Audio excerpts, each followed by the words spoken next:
About the music business, right? Joe Jackson, if you hadn't heard, the patriarch of the Jackson family, passed away. He died today at the age of 89 after a battle with pancreatic cancer. Joe Jackson was a boxer, a steel worker, and a musician, but it was his creation, the Jackson 5, that catapulted him into a pop culture icon. Joe Jackson's vision was to establish his children as the first African-American global teenage pop stars. The Jackson 5 was made of Jackson 5 sons, Michael, Jackie, Tito, Jermaine, and Marlon. He began grooming his preteen sons in the family band in the early 60s. In 1967, Joe drove the kids from Indiana, Gary, Indiana, to New York for amateur night at the Apollo Theater. They won first prize, and that started a new, very demanding lifestyle for the family. The kids would rehearse 5 hours a day after school. Can you imagine that, getting home from school and rehearsing for 5 hours? Wow. Motown finally took notice, and Joe got them signed to a record label in 1968.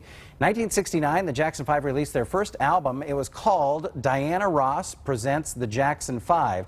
Now, Ross didn't discover them. It was just a marketing campaign to get their single, I Want You Back, played on the radio. They figured if they had Diana behind it, they would get on the radio. She remained a patron saint to the group, and Michael in particular, as you know.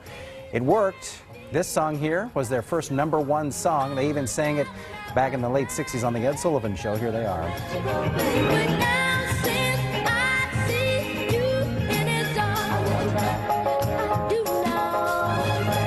9 of Jackson's 11 children had successful solo careers, but none more than Janet and Michael Jackson, of course, and you can see the pictures here of the family. Joe Jackson was often controversial for his methods of pushing his children to success. Michael accused him, you remember that great interview with Oprah, Michael accused his dad of emotional abuse, saying that he would start to regurgitate when he saw his father. And in a 2003 BBC interview, Joe Jackson, pictured here, his response was, he regurgitated all the way to the bank. Jermaine Jackson once said that without Joe, no one would have ever even heard of the Jacksons, including Michael.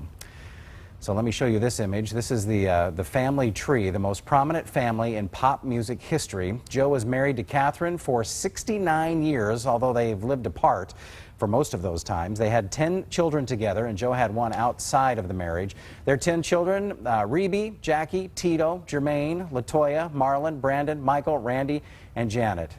Of course, you know them, the Jacksons. Michael's children have been in the public eye: Prince, Paris, and Blanket. Those names never really caught on, did they? Blanket. But you know, it was it's you know, it's a sad day. He had a great impact on the music business, but of course you can't help but think of all of the things that all of the kids have said over the years about their dad. So I feel like I'm going to regurgitate now, and nothing to do with, you know, but that story and his response to what his son said. You know, his son accused him, Michael, accused his dad of physical and emotional abuse. And the fact that he used the words he wants to regurgitate when he sees his father makes me think that was a traumatic experience for him. And for a parent to respond in a way that says, oh, well, he went all the way to the bank, as if money is supposed to solve your emotional problems. I think we've seen from Whitney Houston and Michael and many others who have struggled in life with their relationships and in some cases with substance abuse, that money does not solve problems. And to say, so well, I don't want to speak ill of the dead, but I do want to acknowledge that that just because you have success doesn't heal some wound from being abused. Yeah, no, I think it's pretty commonly known that they had some troubles in that family, and certainly he was not the best role model. I will say it's hard to get more famous than the Jackson family. Just this last weekend, just this last weekend, I heard Janet overhead, and I asked my daughter, I said, hey, do you guys know who this is? Listen. And they were listening, guessing, you know, modern day. Is it Rihanna? I said, no. Don't even think of a girl. Whose voice does it sound like? And they said, Michael Jackson? I said, yeah, it's his sister. It's his sister. And that's when I realized my daughter's only reference to her was in print and things they've seen online. And she says, oh, Jeanette?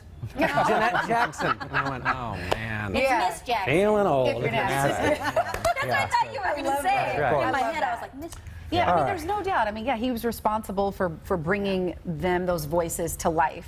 I just don't want their experience, the kids' experience, to be minimized. Well, that's all. And the body image stuff with Michael was all because of his dad making fun of him and the way he looked and all of that kind of stuff too. So I mean, in reading the stories about this today to write the story, it was hard to find, you know, positive things because all of the kids have been interviewed and there's a lot of negativity around that. But at the end of the day, I do think that there was you know, I mean, it's a cultural phenomenon, and I think that we are all glad as consumers of music that they certainly played music for us. Sure, there was a cultural contribution to our society. That's a good way of putting it. Yeah. Yeah.